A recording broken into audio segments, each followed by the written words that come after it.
Yeah, you mentioned Peter Woods. He's a top 20 to 25 player in the nation, regardless of position. And to get him out of Alabama, so that is a big deal in and of itself. You know, when you get the third best defensive lineman in the country, that's you don't care where they came from, but to wrestle him away from Alabama and everybody else that was right there uh, says a lot. Oh yeah, this is a big time recruiting win for Dabo Swinney and Clemson, no doubt about it. Typically Nick Saban gets those defensive linemen that he wants out of that state. I think back to Jeremiah Alexander last year.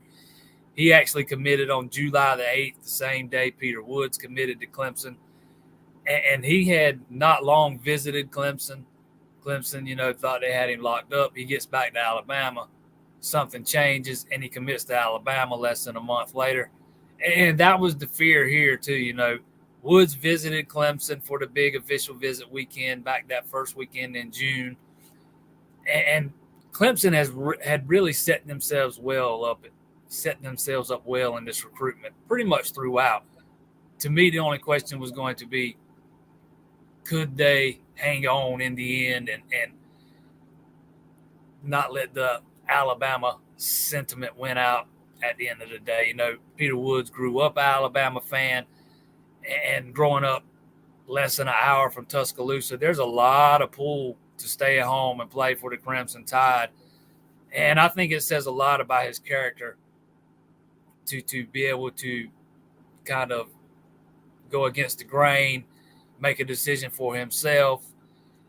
And I've already seen a lot of people worrying about Clemson being able to hang on to him, worried about him flipping to Alabama before it's all said and done. And I just don't think Peter Woods is that guy. I think his word means something to him. If there's any guy in the class that I wouldn't worry much about flipping, it's him. But yeah, this is a big time win for Dabo Swinney and Clemson, and it's just another piece of just an elite group of defensive linemen they've been able to accumulate in this class. Especially on the interior. Vic Burley, another guy who they went into Georgia, top player in the state of Georgia, they were able to pluck out of there.